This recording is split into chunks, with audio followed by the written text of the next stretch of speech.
उज्जैन के इंगोरिया में 1 जनवरी को हुए दोहरे हत्याकांड मामले में मृतक के माता पिता और मृतक धीरज कुमारिया के पुत्र ने एएसपी कार्यालय पहुंचकर एडिशनल एएसपी को ज्ञापन दिया तथा निष्पक्ष जांच की मांग की है।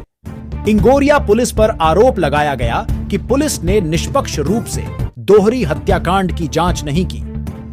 आरोपी महिला के मृतक जेठ के पुत्र नीलेश ने कहा कि हमारा कोई जमीन विवाद नहीं है, घर में लगे बोरिंग को लेकर जरूर विवाद हुआ था।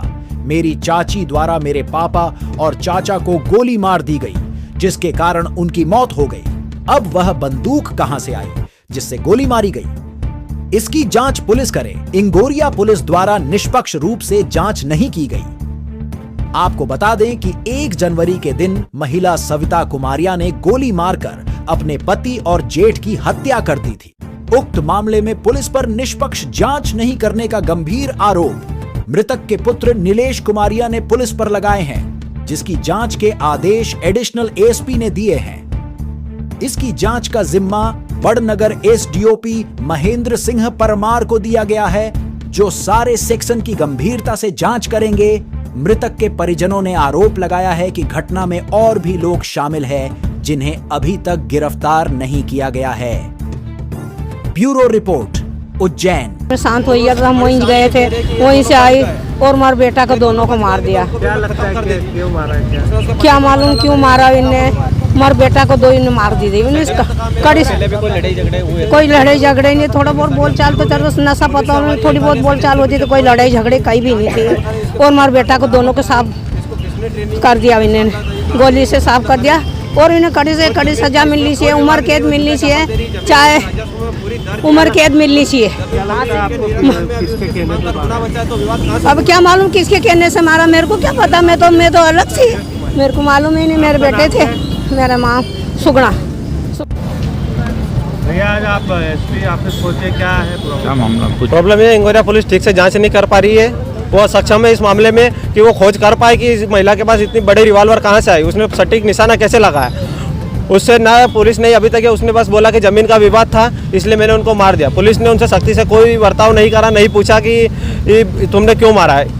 ये मेरे दादाजी, इन्होंने जमीन का कोई विवाद नहीं है, स्पष्ट रूप से राजस्व में जमीन दर्ज है। उसके अलावा उन्होंने इससे की जमीन बेची है, वो भी है। जो बची हुई जमीन विवाद, अब ये तो पुलिस ही जानकारी निकालेगी कि विवाद क्या था। आपको भी तो थोड़ा कुछ, हमें उस बारे में कोई जानकारी नहीं है। उसने हमारे ऊपर भी फायरिंग करी, मेरे ऊपर फायरिंग करी, मेरी माताजी को, हम दोनों जान बचा के भागे। मैं अपनी पत्नी को लेकर थाने में पहुंचा। मैंने पिताजी की जान बचाने की बहुत कोशिश करी, लेकिन मैं उन्हें नहीं बचा पाया क्योंकि उसने सिर में गोली मारी थी। मेरे पिताजी पूजा कर रहे थे और उन्होंने पीछे से गोली चलाई उनके ऊपर। हमसे पुलिस से यही आशा है कि वो स्पष्ट रूप से निष्पक्ष होकर जांच करे। महिला के पास से पुलिस का पिस्टल कहाँ से आई, इतनी शानदार रिवॉल्वर ऑटोमेटिक फायरिंग वाली। उसने 2-3 गोली मेरे पिताजी पे चलाई, हम पे गोली चलाई। तब हम भाग रहे थे, तब मुझे और भी आवाज़ सुनाई थी। मुझे बाद में ज्ञात हुआ कि मेरे चाचा की भी उसने हत्या कर दी गई है, क्योंकि उसे डर था कि मेरे पति मेरे भाई के इसमें बोलेगा, सही बयान देगा, उसे सजा हो जाएगी, इसलिए उसने उसके पति की भी हत्या कर दी। और जमीन का कोई विवाद नहीं है। पुलिस से निवेदन है कि वो सही जांच करे कि किस मामले की वजह से उसने हत्या करी है और इस षड्यंत्र के पीछे कौन है, उसको किसने पिस्टल बरामद करवाई है। हम बाहर गए हुए थे, हमें और भी परिजनों से पता चला है कि उसके यहाँ पे और भी कई लोग आए थे उस रात को। उसके हाँ, मेरा नाम नीलेश, पिता धीरज, और मेरे पिताजी की हत्या की गई। इंगोरिया वाले हत्याकांड में जो परिवार के लोग हैं आज आपसे मिलने पहुंचे थे, क्या प्रॉब्लम? इसमें इंगोरिया थाना अंतर्गत 3 दिन पूर्व एक दोहरे मर्डर की सूचना प्राप्त हुई थी, जिसमें पुलिस ने तत्काल संज्ञान लेते हुए प्रथम सूचना रिपोर्ट पंजीबद्ध करी। जो मौके से आरोपी महिला थी उसको गिरफ्तार किया, हथियार जब्त किया और मौके से एफएसएलटी बुलवा के जितना साक्ष्य एकत्र करना था कर लिया है। लेकिन परिजन का भी कहना ये है कि कुछ उसमें उनके पास एविडेंसेस और हैं और इनका जो वर्जन है, बयान है, उसमें कुछ बयान में कुछ नई तथ्य बताना चाहते हैं। तो हमने इनसे कहा है कि आप जब भी सूटेबल टाइम समझें, थाने पर हमने एसडीओपी को बता दिया है, वो वहाँ उपस्थित रहेंगे, वो इनके बताए अनुसार उनके कथन लिख किए जाएंगे। इनका कहना ये है कि जो भी पिस्टल या जो हथियार इसमें प्रयुक्त हुआ है वो कहाँ से आया, कैसे आया। तो हालांकि इस बारे में हम थाने को पहले निर्देशित कर चुके हैं कि जो हथियार प्रयुक्त हुआ है वो किस तरह से इनके घर पहुँचा, कैसे इस महिला के हाथ में है, इस पर जाँच की जाए। तो जांच ऑलरेडी की जा रही है, लेकिन परिवार का कहना है कि हम इस मामले में और जांच चाहते हैं। तो हमने इसमें थाना प्रभारी के ऊपर एक सब डिविजनल ऑफिसर जो है उनको नियुक्त कर दिया है, वो इसमें फर्दर जांच करेंगे।